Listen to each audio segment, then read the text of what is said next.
I wanted to show you issue 207 of Knitting Magazine. I had a design, I think it was last month as well. I've got a few more coming up for Knitting Magazine.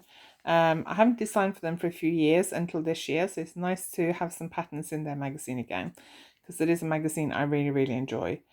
The theme for this one is knitting through tough times, and there's a lot of stripes in this issue. I designed a sweater that has like a chevron pattern, and the chevrons are wider in the middle than they are on the side. It's got dolman sleeves, and then you pick up around the sleeves and knit the sleeve cuff down, and you can make that cuff however long you want. So if you want to elbow length or full length, you can make that. You can alternate that. You can make the cuff, the sleeves bigger as well if you don't like the tight sleeve. Okay, so let's have a quick look through. So let's start from the back. So there's the regular column at the back from written by Laura Parkinson, Pearl About Town. I haven't actually read this magazine yet. I've flicked through it, but I haven't read it properly. So this is what's coming next month. Beachwear, light summer tops, beautiful shawls is in the next issue. Like that shawl, that's pretty. So let's see what else is in this issue. Oh, what's that? Oh, that's pretty. I love a pretty project bag. That's from an ad for Loop in London. I do like that project bag.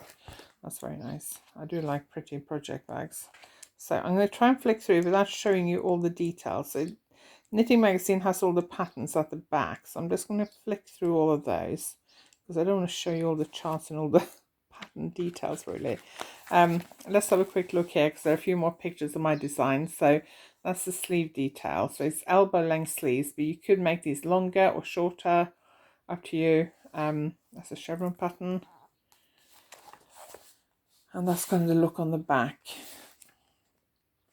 Oh, this is some slip stitch patterns using 2 colors.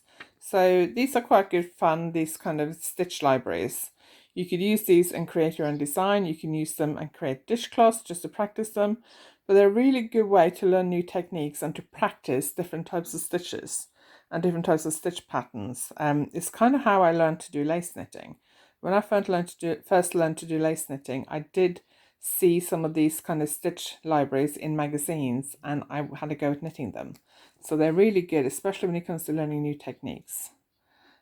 This is a workshop with Joe Allport and his Super Slip Stitch Part 2 using more than one colour. So I guess Part 1 was in the last issue. Baby blanket. Oh, that's very cute. And then a girl's cardigan. That's very nice. I like that. Men's sweater and men's hat and scarf. Oh, hand warmers as well. So fingerless gloves, scarf and a hat. That's very nice. I like that. I do like that men's sweater as well. I think men's designs are difficult because a lot of magazines or patterns for men are designed by women, and I'm not always sure whether they feature designs that men would necessarily want to wear or whether it's what women want to knit. I would imagine, I know I'm generalizing here, and there are obviously men who knit, but I would imagine most knits for men are knitted by women, and I'm not always sure that what men want to wear and what women want to knit is the same thing. Certainly in my experience, Simon wants plainer sweaters than what I really want to knit. Obviously, there are men who knit as well, and it's interesting. It'd be interesting to know whether men who knit, whether the patterns they see are the patterns they want to knit or the patterns they want to wear. Does that make sense? I wish we had more men knitting. I wish there were more men in knitting groups, in knitting workshops, and things like that. Okay, so this is a feature I really like in Knitting Magazine. They take 3 of their designs. They've been doing this for years. And then they showed them in different colours. So they've got that pink cardigan shown in 3 different colours. And then it's got my sweater shown in 3 other colour combinations. So it was knitted in Cascade, I think. I'll tell you in a minute. So it just shows you 3 different, it tells you which colour combinations they are. And then it's got a shawl also shown. Oh yes, my design was in Cascade Yarns 200 fingering. So that's 3 other color combinations that you could use. And then it's got like other wardrobe ideas that they, I guess, think would look good with their design. So I think that's quite nice as well, just to give you ideas, and it's nice to see some other things as well. I do like this idea of showing different colors, because I know that a lot of knitters just buy the color that the pattern comes in and are a bit nervous about trying different colors. So I think that's a really nice feature. You can also get Knitting Magazine online as a digital issue. That's 2 other designs. That looks like a chunky cardigan and a summer t-shirt. That's a really nice sweater. I like that. That's one from, this is one from Lang Yarns, featuring a drop stitch rib. I don't know if you can see that. That's a really nice sweater. And that one as well is really nice. Cardigan. I like that sweater. That's lovely. That is by, who's that? Oh, that's by Jo Allport. And then there's a cow. There's a really nice mix of patterns. And then there's this really pretty cardigan and a very pretty lacy hat. But I do like that cardigan. It's very, goes with a lot of stuff in your wardrobe, I would imagine. A wrap, stripes with a textured pattern, and another really nice summer sweater. I like that. And then that is my chevron top. So that's Cascade 200 fingering. Its skill level is intermediate. It's knit in the round from the bottom up to the underarm, and then stitches are cast on for the sleeves, including just the end of the chevrons, and then that's knitted up to the shoulder. Shoulders are joined using a 3-needle cast off, and then you pick up stitches around the neckline and knit the neckline, and then you pick up stitches around the armhole and knit the sleeves. And you can make the sleeves longer. You knit them from the top down.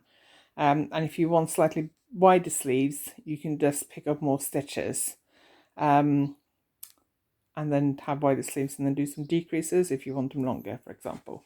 So it's fairly easy to alternate the sleeve length. Some yarn reviews and some reviews. So Tribe Yarns, I think they're talking about how some of the yarn shops are coping with the lockdown. So this is Tribe Yarns in Richmond in London, West London. I was there in February on my trip to London, and I met Millie. She's lovely, and it's an absolutely beautiful shop. Really, really liked Tribe Yarns. They have amazing yarns. So if you get to London, it is worth the trip out to Richmond to have a look. It is near Kew Gardens, so we actually combined it with a trip to Kew Gardens. From Kew Gardens, you just get on the bus, and it's a short bus ride, and the bus stops I don't know, a couple 100 meters from the shop, and it's really easy to find. And then there's some book reviews here as well. This is an article about a young fashion designer, and yeah, her designs are amazing. Very chunky yarn, very colourful. Love it. Very, very nice. And then there's some vintage knits. Article about vintage knits with magazine historian Eleanor Reed. And then there's some news, mood board, spots and stripes. So just various kind of designer things, pictures, some inspiration. This month's Makers Must-Haves. I always like these things. It gives you a good idea. I do like that basket from H&M. That's really nice. I also like that some of these things are not knitting. Oh, that's nice. That's a bag from Accessorize. I do have a thing about bags. And then there's an article about how yarn shops are coping. So that, I haven't read this yet, so I don't know exactly who's in it, but that is John from Easy Knits. His little dog. Don't know which yarn shop this is from. Oxford Yarn Store is featured here. I think it's just talking about how various yarn shops are coping with the lockdown and how they're still offering yarn to their customers. So yeah, I know some yarn shops are doing like Skype or Zoom personal shopping sessions, which is quite nice. And add some more news. And then there's just some latest news about yarn shops that are on hold and things like that. So yeah, really nice issue. I'm going to sit down this weekend and read this. I've had a flick through it a couple of times, and there's some really nice articles. Interested to see how yarn shops are coping during this lockdown, because it is a very, very difficult time for all shops, and I think most yarn shops run on very tight margins anyway. I don't know when they're going to be able to get back to teaching workshops. Obviously, that's something that I'm very anxious to find out about. But it's nice that this has got some really up-to-date articles. So, issue 207 of Knitting Magazine in the shops now. If you're not in the UK, I suggest that you go online and Google Knitting Magazine and find out how you can order a copy, or you get a digital copy.